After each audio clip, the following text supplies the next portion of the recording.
Punishment वगैरह। लेकिन क्या दोस्तोयेव्स्की ने सिर्फ यही लिखा है? टॉल्स्टॉय ने सिर्फ वार एंड पीस लिखा है? कुतुलन हैदर ने क्या सिर्फ आग का दरिया लिखा है? सारी जिंदगी वो लिखती रही खातून, और एक से एक नावल दिए तनव्वो के साथ। एक आदमी का काम है लिखते रहना, उसमें से कुछ चीजें शाहकार साबित हो जाएंगी और वो हवाला बनेंगी उसको याद करने का, और उस हवाले के बाद बकिया उसकी तहरीरें पढ़ी जाएंगी या मुताले की दावत देंगी। ये काम किया जाना चाहिए। ये हमारे समझने की बात है कि शाहकार सोच के नहीं लिखा जाता कि हम शाहकार एक लिख रहे हैं। आदमी लिखता रहता है, उसमें से कुछ चीजें शाहकार करार पाती हैं, ये तो बाद में करार पाती हैं। आपका काम है लिखते रहना। तो ये काम कैसर सलीम साहब ने बहुत तनदेही के साथ किया है। वो सोचते हैं समाजी मसाइल पर, बहुत गौर व फिक्र करते हैं हमारे इर्द गिर्द जो माहौल है, जो मसाइल हैं उनके बारे में। उसके बाद जो सियासी मसाइल हैं मुल्की सतह पर और बैन अल-अक़वामी सतह पर, ठीक है ना, उसमें मतलब ये सिर्फ इत्तलान अर्ज है कि वो पार्लियामानी जमहूरियत के कायल नहीं है, वो सदाती निज़ाम के कायल हैं। ठीक है, एक आदमी का ख्याल है ये, बस ठीक है। फिक्र कोई जरूरी नहीं है कि वो बिल्कुल उसको तस्लीम कर लिया जाए, लेकिन बहरहाल एक आदमी ने ख्याल पेश किया है, इस पर गौर किया जा सकता है, उसको कबूल भी किया जा सकता है, रद्द भी किया जा सकता है, और इस तरह की बहुत सारी बातें होती हैं। किसी मुफक्किर, हमारे बाबा आदम, तमाम मुफक्किरों के अरस्तु, उनकी भी सारी बातें कबूल नहीं की जाती, मंजूर नहीं की जाती, लेकिन हवाला जरूर है अरस्तु के बगैर आप लुकमा नहीं तोड़ सकते, चाहे उसको आप रद्द कर दें। अच्छा, रद्द करने की रवायत है कि भाई उसने अपने उस्ताद को रद्द कर दिया था, अफलातून को। तो रद्द करना भी बजाय खुद उसको तस्लीम करना है, उसको नजरियात को रद्द करता। आदमी शख्सियत को रद्द नहीं करता, फर्द को रद्द नहीं करता। तो अफलातून ने जो कुछ कहा था ठीक उसके बराह रास्त शागिर्द ने, अरस्तु ने उसको रद्द कर दिया। अरस्तु को आज दुनिया रद्द कर रही है, दुनिया भर के फलसफी है, मुफक्किर लगे हुए हैं, ये गलत है, ये सही है, वगैरह वगैरह। लेकिन बात है कि कोई फिगर तो सामने आए, कोई थेसिस सामने आए, ताकि उसका एंटीथेसिस पेश किया जा सके या उससे कोई सिंथेसिस बनाया जा सके। तो ये काम कैसर सलीम साहब ने किया है, बड़े पैमाने पर किया है। मज़ामीन में, कॉलमों में, नॉवलों में, अफसानों में, हर सतह पर यह काम उन्होंने किया है। तो बहुत तफसील से उन पर बात की जा सकती है, मैं भी कर सकता हूं, और लोग भी कर सकते हैं। हम उन्हें पढ़ते रहे हैं, सुनते रहे हैं। तो ये बहुत तफसीली मुताले की मुस्तहक किताबें हैं।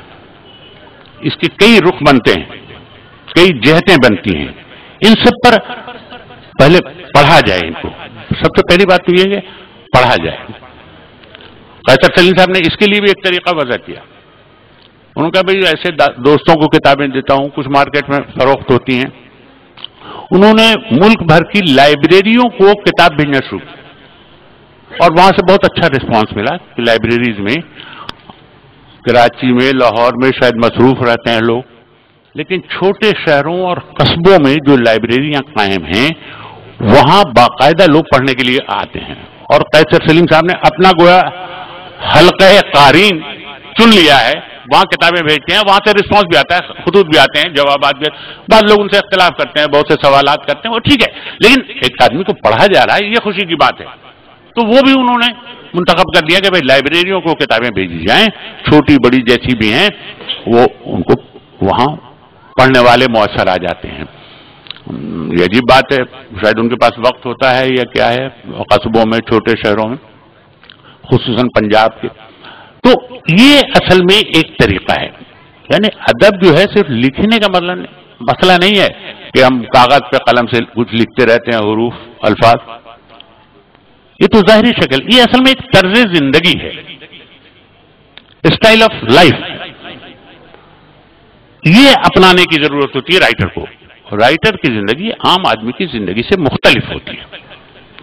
इसमें बहुत सारे तहफ़्फ़ुज़ात भी होते हैं, कुछ कुर्बानियां भी होती हैं, ईसार का जज्बा भी होता है, और तब वो जिंदगी उसकी अलग होती है आम लोगों से। ہم لوگوں کی زندگی وہ بھی ٹھیک ہے، معاشرہ کی تشکیل انہیں سے ہوتی ہے، لیکن رائٹر کو رائٹر کی حیثیت سے رہنا چاہیے اور بلا خوف و خطر اس کو اپنی بات لکھنی چاہیے، وہ بات مقبول ہو یا نہ مقبول ہو، قبول کی جائے یا رد کی جائے، اس کو کہنا چاہیے، بولنا چاہیے۔ رائٹر کی ایک پہچان یہ ہے کہ وہ جرأت مند ہو، اس میں جسارت پائی جاتی ہو۔ لوگ جھوٹ بول رہے ہیں، ہم بھی جھوٹ بول رہے ہیں، جھوٹ لکھ رہے ہیں، کیا فائدہ ہوا؟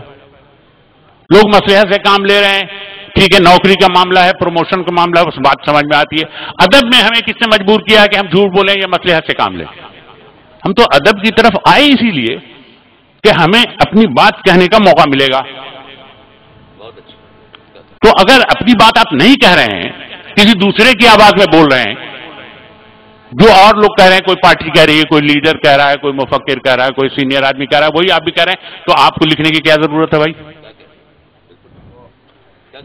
فیض صاحب سب کچھ کہہ چکے ہیں، جاوید صاحب بھی وہی کہہ رہے ہیں، کیوں کہہ رہے ہیں بھائی؟ تو کیا ضرورت ہے ان کو کہنے کی؟ جاوید صاحب وہ کہہ رہا ہے جو فیض صاحب نے نہیں کہا، اس سے بڑائی یا چھوٹائی کی بات نہیں ہے، اس سے مختلف بات کہہ رہا ہے، وہ اپنے حد کا تجربہ، ذاتی بھی اجتماعی بھی وہ لکھ رہا ہے، اس کو لکھنا چاہیے جو وہ محسوس کرتا ہے۔ اب آپ رد عمل کا اظہار کریں اس پر، کیسا ہے؟ اس میں کوئی برا ماننے کی بات نہیں ہے۔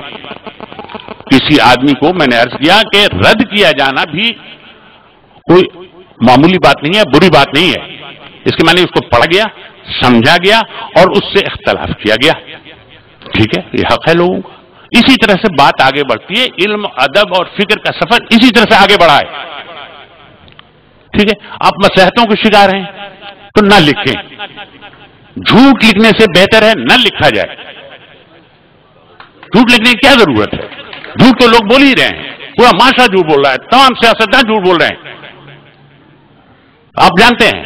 تو ہم سیاستدانوں کو، حکمرانوں کو برا بھلا کہتے رہتے ہیں کہ بھائی یہ جھوٹ کہہ رہے ہیں، یہ فریب دے رہے ہیں، یہ فلاں کہہ رہے ہیں، ٹھیک ہے،